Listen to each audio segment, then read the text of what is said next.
பொழுதிலும் கூட இது வானத்தின் வாசல் ஊழியத்தின் மூலம் உங்களை சந்திப்பதில் கர்த்தருக்குள் மிகுந்த சந்தோஷம் அடைகிறேன்.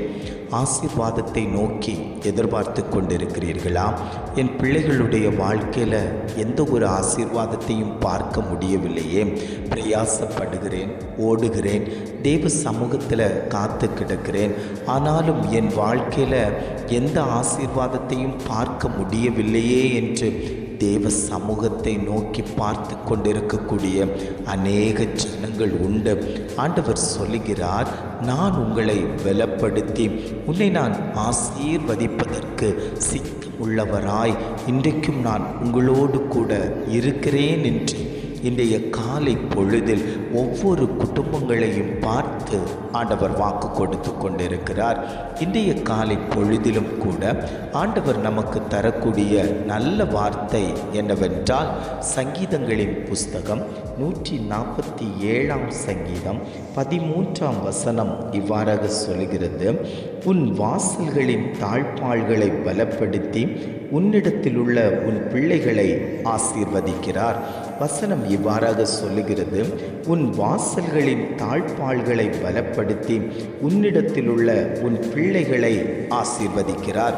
ஆண்டவர் சொல்லுகிறார், நான் உன் பிள்ளைகளை ஆசீர்வதிப்பேன், நான் உன் பிள்ளைகளோடு கூட இருப்பேன், நான் உன் பிள்ளைகளை கனப்படுத்துவேன் என்று இன்றைய காலை பொழுதில் ஒவ்வொரு குடும்பங்களையும் பார்த்து ஆண்டவர் வாக்கு கொடுத்து கொண்டிருக்கிறார். மாயான உலகத்தில் வாழ்ந்து கொண்டிருக்கிறோம். சத்ருவானவன் எப்பொழுது எந்த குடும்பத்தை பிரிக்கலாம் என்று சொல்லி எத்தனம் பண்ணி கொண்டிருக்கக்கூடிய சூழ்நிலையில் வாழ்ந்து கொண்டிருக்கிறோம். பிள்ளைகளை தன் வசப்படுத்தி பிள்ளைகளை பாவ வாழ்க்கைக்கு அழைத்து சென்று பிள்ளைகளை எழும்ப விடாமல், பிள்ளைகளை மேன்மை அடைய விடாமல், கல்வியில் பொருளாதாரத்தில் குறைவுபடுத்தி வைத்திருக்கக்கூடிய சத்ருவானவனுடைய அத்தனை திட்டங்களையும் கர்த்தர் முறியடித்து ஜெயத்தை தருவேன் என்று இன்றைய காலை பொழுதில் ஆண்டவர் வாக்கு கொடுத்து கொண்டிருக்கிறார். ஒவ்வொரு பெற்றோரும் தன்னுடைய பிள்ளைகளுக்காக அழுது கொண்டிருக்கிறார்கள். என் பிள்ளை இப்படியாய் ஆகிவிட்டானே, என் பிள்ளை படிப்பான் என்று நினைத்தேன், ஆனால் படிப்பில் மக்காய் இருக்கிறானே, அவனுடைய தொழிலில் ஒரு வளர்ச்சி இல்லையே, அவனுக்கு ஒரு வேலை கிடைக்கலையே, நல்ல மாதிரி அழகாய் இன்டர்வியூவெல்லாம் போய்கொண்டு வருகிறான், ஆனால் நல்லதொரு வேலை கிடைக்கவில்லை. ஆண்டவர் அவனை ஆசீர்வதிக்காமல் ஏன் அவர் பார்க்காமல் இருக்கிறார்? அவருடைய கண்கள் ஏன் என் பிள்ளைகள் மேலே படலை? என் பிள்ளை ஞானத்தில் குறைவுள்ளவனாய் இருக்கிறான். இப்படி பல காரியங்களை தேவ சமூகத்தில் அநேக பெற்றோர்கள் ஊற்றி கொடுப்பது உண்டு. ஆண்டவர் சொல்லுகிறார், நான் உன் பிள்ளையோடு கூட இருப்பேன், நான் உன் பிள்ளையை வளர்ப்பேன், நான் உன் பிள்ளைக்கு தேவையான அத்தனை காரியங்களையும் நான் உனக்கு செய்து தருவேன், உன் வாசல்களை நான் பலப்படுத்துவேன். நான் உன்னோடு கூட இருக்கும்போது எந்த விதமான சத்துருக்களும் உன் பிள்ளைகளை தொடுவது இல்லை என்று ஆவியானவர் இன்றைய காலை பொழுதில் குடும்பங்களோடு ஆண்டவர் பேசி கொண்டிருக்கிறார். சாமுவேல் என்கிற பிள்ளையாண்டான், ஏலியினிடத்தில் வளர்ந்தான். அந்த நாட்களில் வேத வசனம் கிடைக்கப்பெறாத காலத்தில் அன்னாள் தன் மகனை ஏலியினிடத்தில் கொண்டு போய் விட்டாள். அங்குள்ள சூழ்நிலைமைகளை பார்க்கும்போது ஆலயத்துக்கு வருகிறவர்களோடு தப்பான பழக்கத்தை ஏற்படுத்தக்கூடிய ஏலியின் புத்திரர்கள் இருந்தார்கள்.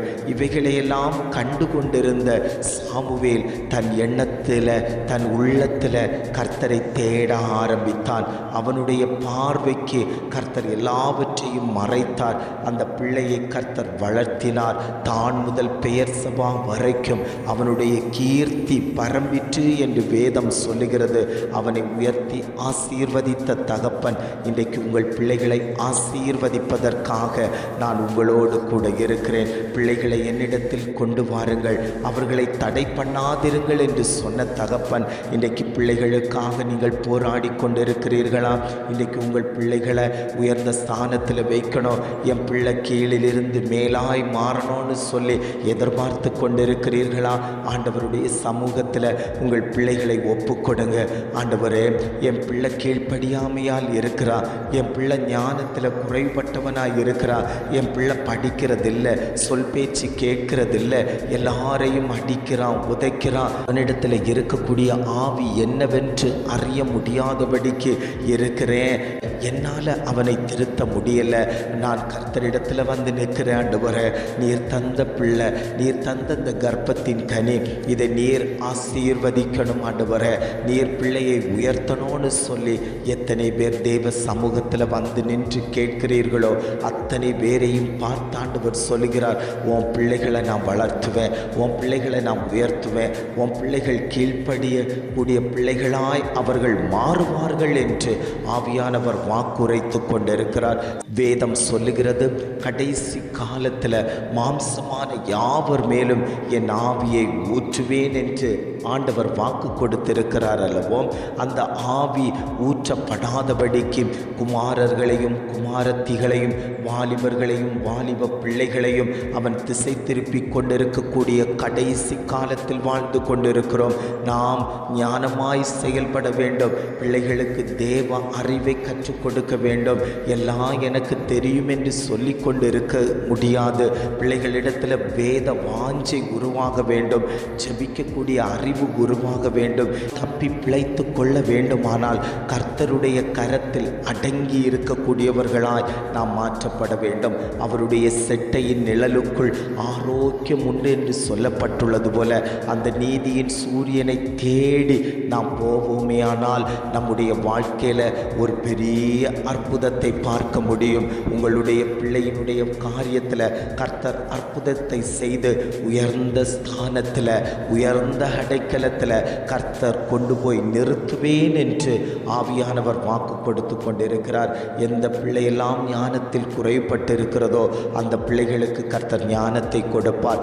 எந்த பிள்ளையெல்லாம் ஆசீர்வாதத்தில் குறைவாய் காணப்பட்டு கிடக்கிறதோ, எவைகளை செய்ய வேண்டும் என்று ஆசைப்பட்டும் அவைகள் நடக்க முடியாமல் சில பிள்ளைகள் டென்ஷனோடு மன அழுத்தத்தோடு இருந்து கொண்டிருப்பார்கள். ஆண்டவர் சொல்லுகிறார், உன் மன விருப்பத்தின்படியே நான் நிறைவேற்றி தருவேன், உன்னுடைய வாஞ்சையை நான் நிறைவேற்றி தருவேன், உன்னுடைய விருப்பத்தை நான் நிறைவேற்றி தருவேன், உனக்கு சொந்தமான ஒரு தொழிலை நான் தருவேன், நீ விருப்பப்பட்ட இடத்துல வேலை செய்வாய், உன்னை நான் நடத்தி கொண்டு போகிறது. தகப்பன் தன் பிள்ளையை அரவணைத்து கொண்டு போவது போல நான் உங்களை அரவணைத்து கொண்டு போவோம்ப்பா, நான் உங்களோடு கூட இருப்பேன், நான் உங்கள் கரத்தை பிடித்து வைத்திருக்கிறேன். நீங்கள் பிடித்தீர்களே ஆனால் உங்களுக்கு முன்பாக நிற்கக்கூடிய அநேக காரியங்களை பார்த்து நீங்கள் இடறி விழுந்து விடுவீர்கள்.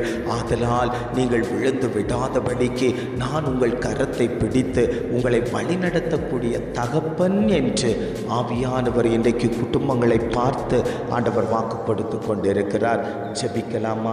அன்பின் பரலோக பிதாவே, இந்த காலை பொழுதுக்காக நாங்கள் உமக்கு நன்றி செலுத்துகிறோம். ஆண்டவரே, இந்த காலை பொழுதிலும் கூட ஆண்டவர் எங்களுக்கு தந்த நல்ல வார்த்தைகளுக்காக நாங்கள் உமக்கு நன்றி செலுத்துகிறோம். ஆண்டவரே, உன் வாசல்களின் தாழ்பாள்களை பலப்படுத்தி உன்னிடத்தில் உள்ள உன் பிள்ளைகளை ஆசீர்வதிக்கிறார் என்று அழகான ஒரு வார்த்தை தந்தீங்களா? ஆண்டவரே, எங்களுடைய கூடாரத்தில் இருக்கக்கூடிய தாழ்பாள்களை கர்த்தர் பலப்படுத்தணும். சத்ருவானவன் அந்த தாழ்பாள்களை தட்டி விடாதபடிக்கு கர்த்தர் குடும்பத்துக்குள்ளாடி ஒரு வேலி அடைப்பை கொடுக்கணும். பிள்ளைகளை கர்த்தர் ஆசீர்வதிக்கும்படியாய் நாங்கள் ஜெபிக்கிறோம். ஆண்டவரே, இதை கேட்டுக்கொண்டு இருக்கக்கூடிய ஒவ்வொரு குடும்பத்திலேயும் கர்த்தருடைய பிரசன்னம் வெளிப்படட்டும்.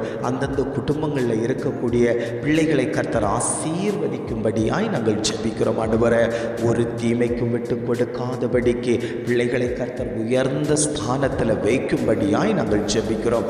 இம்மட்டுமாய் நடத்தினவர் இனியும் நீர் பிள்ளைகளோடு கூட இருந்து அவர்களை வழி நடத்தும்படியாய் நாங்கள் ஜெபிக்கிறோம். எங்களை தாழ்த்தி தருகிறோம். துதி கன மகிமை எல்லாம் உமக்கே செலுத்துகிறோம். மீட்பர் இயேசுவின் மூலம் ஜெபிக்கிறோம் ஜீவனுள்ள நல்ல பிதாவே. ஆமென், ஆமென்.